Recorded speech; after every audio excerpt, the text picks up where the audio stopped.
नमस्कार दोस्तों, आज आईपीएल 2026 के दूसरे महामुकाबले में मुंबई इंडियंस और कोलकाता नाइट राइडर्स मुंबई के ऐतिहासिक वानखेड़े स्टेडियम की उस जादुई शाम को आमने सामने थी। यह एक ऐसा मुकाबला रहा जिसने पहले ही ओवर से दर्शकों की धड़कनें बढ़ा दी। टॉस जीतकर मुंबई इंडियंस के कप्तान हार्दिक पांड्या ने वानखेड़े की पिच और ओस के प्रभाव को देखते हुए पहले गेंदबाजी करने का साहसी और रणनीतिक निर्णय लिया। इसके बाद केकेआर की ओर से पारी का आगाज करने उतरी फिन एलन और कप्तान अजिंक्य रहाणे की नई सलामी जोड़ी। आज हम आपको केकेआर की पारी के उन शुरुआती 12 ओवरों का रोंगटे खड़े कर देने वाला हाल बताएंगे जहां रहाणे के क्लास और फिन एलन के मास अवतार ने मुंबई के गेंदबाजों की बखिया उधेड़ दी। वानखेड़े स्टेडियम के ऐतिहासिक और मखमली मैदान पर जब कोलकाता नाइट राइडर्स की पारी का आगाज हुआ तो मुंबई इंडियंस की ओर से आक्रमण की कमान संभालने के लिए स्विंग के बेताज बादशाह और कीवी दिग्गज ट्रेंट बोल्ट मैदान पर उतरे। बोल्ट ने अपनी पहली 2 गेंदों पर अपनी सटिक लाइन और इन स्विंग से बल्लेबाजों को बांधने की भरपूर कोशिश की, लेकिन मैच की तीसरी ही गेंद पर कप्तान अजिंक्य रहाणे ने अपने इरादे पूरी तरह साफ कर दिए। रहाणे ने बोल्ट की लेंथ को बिजली की फुर्ती से भांपा और अपनी जादुई कलाइयों के अद्भुत इस्तेमाल से गेंद को मिड ऑन के ऊपर से 6 रनों के लिए स्टैंड्स में भेज दिया। इस शॉट ने वानखेड़े के शोर को 7वें आसमान पर पहुंचा दिया। इसके तुरंत बाद दूसरे ओवर में खुद कप्तान हार्दिक पांड्या आक्रमण पर आए, लेकिन फिन एलन ने उनका स्वागत एक थोड़े भाग्यशाली मगर कड़क चौके के साथ किया, जिससे मुंबई के गेंदबाजों पर दबाव साफ दिखने लगा। असली रोमांच और विध्वंसक मंजर तो पारी के तीसरे ओवर में शुरू हुआ जब हार्दिक ने युवा अफगानी स्पिनर एएम गजनफर को गेंद सौंपी। फिन एलन ने इस युवा स्पिनर को बिल्कुल भी सेट होने का मौका नहीं दिया और उन्हें आड़े हाथों लेते हुए एक ही ओवर में 2 गगनचुंबी भीमकाय छक्के और एक कड़क चौका जड़कर उस ओवर से कुल 17 रन बटोर लिए। एलन का वह 86 मीटर लंबा मॉन्स्टर छक्का देखकर वानखेड़े का हर एक दर्शक और मुंबई का डगआउट पूरी तरह सन्न रह गया था। लेकिन तबाही का असली मंजर तो चौथे ओवर में आना अभी बाकी था। कप्तान हार्दिक पांड्या एक बार फिर गेंदबाजी के लिए आए, लेकिन रहाणे आज किसी विनाशकारी अवतार में नजर आ रहे थे। रहाणे ने हार्दिक की गेंदों पर लगातार 2 बैक टू बैक छक्के जड़े और फिर इसी ओवर में फिन एलन ने अपनी ताकत का प्रदर्शन करते हुए 3 लगातार चौके जड़कर इस ओवर को 26 रनों के एक विशालकाय ओवर में तब्दील कर दिया। केकेआर ने मात्र 4 ओवरों के भीतर ही 50 रनों का आंकड़ा पार कर मुंबई के खेमे में हड़कंप मचा दिया था। मुंबई इंडियंस को इस प्रलयकारी बल्लेबाजी को रोकने के लिए एक चमत्कार की जरूरत थी और कप्तान ने अपने सबसे भरोसेमंद और दुनिया के नंबर 1 गेंदबाज जसप्रीत बुमराह को मोर्चे पर लगाया। बुमराह के 5वें ओवर में रहाणे ने एक और कलात्मक चौका जरूर जड़ा, लेकिन बुमराह ने अपनी सटिक यॉर्कर और रफ्तार से बल्लेबाजों को थोड़ा शांत करने में कामयाबी हासिल की। हालांकि असली सफलता 6ठे ओवर में मिली जब गोल्डन आर्म कहे जाने वाले शार्दुल ठाकुर ने अपनी जादुई धीमी गेंद का जाल बुना। फिन एलन शार्दुल की उस गति के झांसे में आ गए और गेंद हवा में टांग दी, जिससे तिलक वर्मा ने लॉन्ग ऑन पर बड़ी ही सहजता से लपककर मुंबई को पहली और सबसे बड़ी राहत दिलाई। एलन के आउट होने के बाद मैदान पर कदम रखा आईपीएल 2026 के सबसे महंगे और दिग्गज खिलाड़ी कैमरून ग्रीन ने। पारी के 7वें ओवर में अनुभवी मयंक मार्कंडे के खिलाफ रहाणे और ग्रीन ने मिलकर मुंबई के स्पिन विभाग की धज्जियां उड़ानी शुरू की। इन दोनों ने मिलकर उस ओवर में 16 रन कूटे, जिसमें रहाणे का एक सीधा छक्का और ग्रीन का लॉन्ग ऑन के ऊपर से लगाया गया एक डरावना और भीमकाय छक्का शामिल था। इसी ओवर में एक नाटकीय मोड़ भी आया जब रहाणे के खिलाफ एक जोरदार एलबीडब्ल्यू की अपील हुई। मुंबई ने बिना देर किए रिव्यू डीआरएस लिया, लेकिन रिप्ले में साफ दिखा कि गेंद लेग स्टंप के बाहर जा रही थी, जिसके कारण मुंबई ने अपना एक महत्वपूर्ण रिव्यू गंवा दिया। लेकिन 8वें ओवर में शार्दुल ठाकुर ने एक बार फिर अपनी पालघर एक्सप्रेस वाली चतुराई दिखाई। उन्होंने दुनिया के सबसे महंगे खिलाड़ी ग्रीन 18 रन को अपनी एक और घातक धीमी शॉर्ट पिच गेंद पर फंसाया। शेरफेन रदरफोर्ड ने डीप पॉइंट पर चीते जैसी फुर्ती से आगे की ओर डाइव लगाकर एक अविश्वसनीय और हैरत अंगेज कैच पकड़ा, जिसने केकेआर को दूसरा झटका दिया। ग्रीन के पवेलियन लौटने के बाद युवा सनसनी अंकुरिश रघुवंशी क्रीज पर आए। 9वें ओवर में ट्रेंट बोल्ट ने वापसी की कोशिश की, लेकिन अजिंक्य रहाणे आज किसी और ही दुनिया के बल्लेबाज लग रहे थे। उन्होंने बोल्ट की एक तेज गेंद पर बड़ी ही नजाकत के साथ 2 रन दौड़कर मात्र कुछ ही गेंदों के भीतर अपना शानदार और रिकॉर्ड तोड़ अर्धशतक पूरा कर लिया।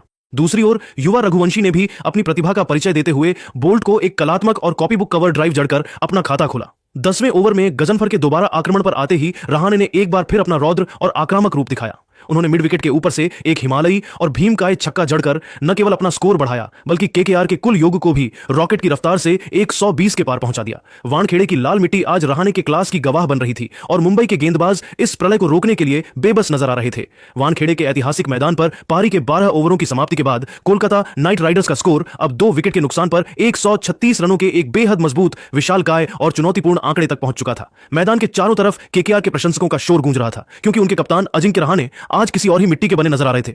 रहाणे मात्र 37 गेंदों पर 66 रनों की एक ऐसी राजसी, कलात्मक और साथ ही साथ विस्फोटक पारी खेल रहे थे जिसने टी20 क्रिकेट की परिभाषा ही बदल दी थी। उनकी इस पारी में अब तक 3 जादुई चौके और 5 गगनचुंबी छक्के शामिल हो चुके थे और सबसे बड़ी बात यह थी कि इनमें से हर शॉट क्रिकेट की कॉपी बुक शैली का हिस्सा लग रहा था। दूसरे छोर पर युवा सनसनी अंकुरिश रघुवंशी भी अपने कप्तान का बखूबी साथ निभा रहे थे और अपनी निडर बल्लेबाजी से मुंबई के गेंदबाजों को चैन की सांस नहीं लेने दे रहे थे। वानखेड़े की वह मशहूर और जीवंत लाल मिट्टी वाली पिच आज बल्लेबाजों के लिए किसी मखमली कालीन की तरह व्यवहार कर रही थी और केकेआर की टीम अब एक ऐसे ऐतिहासिक और विशाल स्कोर की ओर तेजी से बढ़ रही थी जो मुंबई इंडियंस के लिए भविष्य में एक डरावना और भयावह सपना साबित हो सकता था। हैरानी की बात तो यह थी कि दुनिया के सबसे सटीक और घातक गेंदबाज माने जाने वाले जसप्रीत बुमराह और स्विंग के सुल्तान ट्रेंट बोल्ट जैसे दिग्गज भी आज बेबस और लाचार नजर आ रहे थे। रहाणे के उस अद्भुत क्लास, उनकी टाइमिंग और उनके शांत दिमाग के सामने इन अनुभवी गेंदबाजों की हर रणनीति, हर यॉर्कर और हर बाउंसर बेअसर साबित हो रही थी। वानखेड़े का कोना कोना आज रहाणे के उस विध्वंसक अवतार का गवाह बन रहा था जिसने मुंबई के गेंदबाजी आक्रमण की बखिया उधेड़ कर रख दी थी और केकेआर को इस महामुकाबले में पूरी तरह ड्राइविंग सीट पर ला खड़ा किया था। वानखेड़े स्टेडियम की वह शाम अब एक ऐसे ऐतिहासिक और प्रलयकारी विध्वंस में तब्दील हो चुकी थी जिसने मुंबई इंडियंस के विश्व स्तरीय गेंदबाजी आक्रमण की धज्जियां उड़ाकर रख दी थीं। जब कोलकाता नाइट राइडर्स का स्कोर 12 ओवरों के बाद एक मजबूत स्थिति में था, तब पारी का 13वां ओवर लेकर आए अनुभवी कीवी दिग्गज और स्विंग के सुल्तान ट्रेंट बोल्ट। लेकिन दोस्तों, आज युवा अंगकृष रघुवंशी किसी अलग ही मिट्टी के बने नजर आ रहे थे। उन्होंने बोल्ट की पहली ही लेग स्टंप पर आती तेज गेंद को बड़ी ही नजाकत, क्लास और तकनीकी श्रेष्ठता के साथ फ्लिक किया। वह गेंद गोली की रफ्तार से बैकवर्ड स्क्वायर लेग बाउंड्री के बाहर 4 रनों के लिए जा गिरी, जिसने यह साफ कर दिया कि केकेआर का यह युवा योद्धा आज रुकने वाला नहीं है। लेकिन अगले ही ओवर में मुंबई इंडियंस को वह बहुप्रतीक्षित सफलता मिली जिसकी उन्हें सबसे ज्यादा तलाश थी। गोल्डन आर्म और संकट मोचक कहे जाने वाले शार्दुल ठाकुर ने एक बार फिर अपनी जादुई गेंदबाजी का जलवा बिखेरा। उन्होंने अपने पूरे करियर के सबसे विनाशकारी अवतार में नजर आ रहे और शतक की ओर तेजी से बढ़ रहे कप्तान अजिंक्य रहाणे को अपनी एक सटीक, धीमी और चकमा देने वाली लेंथ गेंद पर फंसा लिया। रहाणे ने एक कलात्मक इनसाइड आउट शॉट खेलने की कोशिश की, लेकिन गेंद बल्ले के ऊपरी हिस्से पर लगकर हवा में ऊंची टंग गई। एक्स्ट्रा कवर पर तैनात कप्तान हार्दिक पांड्या ने अपनी एकाग्रता बनाए रखते हुए एक आसान सा कैच लपका और रहाणे की उस राजसी, शाही और ऐतिहासिक पारी का अंत कर दिया। वानखेड़े में एक पल के लिए ऐसा सन्नाटा छा गया जैसे किसी ने आवाज ही छीन ली हो, क्योंकि रहाणे आज एक अविश्वसनीय बल्लेबाजी मास्टर क्लास पेश कर रहे थे। रहाणे के पवेलियन लौटने के बाद मैदान पर भारत के सबसे भरोसेमंद और खूंखार फिनिशर रिंकू सिंह का आगमन हुआ, लेकिन दूसरे छोर पर अंगकृष रघुवंशी ने तबाही मचाने का सिलसिला जारी रखा। 14वें ओवर में शार्दुल की एक और वाइड गेंद पर रघुवंशी ने अपनी बाजुओं की ताकत दिखाई और ठीक एज के जरिए थर्ड मैन के ऊपर से एक सनसनाती हुई बाउंड्री बटोर ली। असली प्रलय और विध्वंस तो 15वें ओवर में शुरू हुआ, जब युवा अफगानी स्पिनर AM गजनफर को दोबारा मोर्चे पर लगाया गया। इस ओवर की पहली ही गेंद पर रिंकू सिंह ने अपना खाता एक कड़क और कॉपीबुक चौके के साथ खोला। इसी ओवर में रघुवंशी ने एक बहुत ऊंचा हवाई शॉट खेला, जहां रोहित शर्मा जैसे महान फील्डर से एक अप्रत्याशित कैच छूट गया और गेंद बाउंड्री के पार 4 रनों के लिए चली गई। इस मिले हुए जीवनदान का रघुवंशी ने निर्दयी फायदा उठाया और अगली ही गेंद पर गजनफर के सिर के ऊपर से 88 मीटर का एक भीमकाय और आसमानी छक्का जड़कर उस ओवर से कुल 17 बहुमूल्य रन बटोर लिए। पारी के 16वें ओवर में ट्रेंट बोल्ट के खिलाफ रिंकू सिंह ने अपनी अद्भुत क्लास और टाइमिंग का मुजाहिरा पेश किया। उन्होंने बोल्ट की एक जूसी फुल टॉस गेंद को बड़ी ही सहजता के साथ कवर पॉइंट के ऊपर से चौके के लिए भेज दिया। इसके तुरंत बाद 17वें ओवर में शार्दुल ठाकुर के खिलाफ रघुवंशी ने अपना असली रौद्र रूप धारण किया। उन्होंने शार्दुल की एक लेंथ गेंद को घुटने टेकर मिड विकेट के ऊपर से एक शानदार और दर्शनीय छक्का जड़ा और अपने अर्धशतक की ओर तेजी से कदम बढ़ा दिए। इसी ओवर की अंतिम गेंद पर रिंकू सिंह ने एक और कड़क चौका जड़ा और केकेआर के कुल योग को 190 रनों के मनोवैज्ञानिक आंकड़े के पार पहुंचा दिया। शार्दुल ठाकुर ने हालांकि अपने स्पेल का अंत 3 महत्वपूर्ण विकेटों के साथ किया, लेकिन आज वे केकेआर के बल्लेबाजों के निशाने पर रहे और काफी महंगे साबित हुए। जब पारी का 18वां ओवर लेकर दुनिया के सबसे घातक और नंबर 1 गेंदबाज जसप्रीत बुमराह आए तो पूरे स्टेडियम की सांसें थम गईं। बुमराह के खिलाफ रन बनाना किसी भी बल्लेबाज के लिए माउंट एवरेस्ट की चढ़ाई करने जैसा कठिन कार्य होता है, लेकिन युवा रघुवंशी ने आज उन्हें भी नहीं बख्शा। उन्होंने बड़ी ही निडरता के साथ बुमराह की एक तेज यॉर्कर की कोशिश को भांपा और घुटने टेककर एक अविश्वसनीय स्वीप शॉट खेलकर चौका बटोर लिया। इस शॉट के साथ ही अंगकृष रघुवंशी ने मात्र 29 गेंदों पर अपना एक शानदार और ऐतिहासिक अर्धशतक पूरा किया। पूरा वानखेड़े इस युवा खिलाड़ी की अदम्य प्रतिभा और साहस को देखकर खड़े होकर तालियां बजाने लगा। पारी का निर्णायक 19वां ओवर लेकर खुद कप्तान हार्दिक पांड्या आए। पहली ही गेंद पर रिंकू सिंह ने एक सूझबूझ भरा सिंगल लिया और कोलकाता के 200 रन पूरे हुए, लेकिन अगली ही गेंद पर हार्दिक ने अपनी अनुभवी चतुराई दिखाई और अंगकृष रघुवंशी को एक धीमी गेंद स्लोअर 1 पर छकाया, जिसका कैच तिलक वर्मा ने लॉन्ग ऑफ पर बड़ी ही सहजता से लपका। रघुवंशी एक ऐसी यादगार और निडर पारी खेलकर पवेलियन लौटे जिसने केकेआर को मैच में बहुत आगे कर दिया था। हालांकि रिंकू सिंह अभी भी क्रीज पर मोर्चा संभाले हुए थे।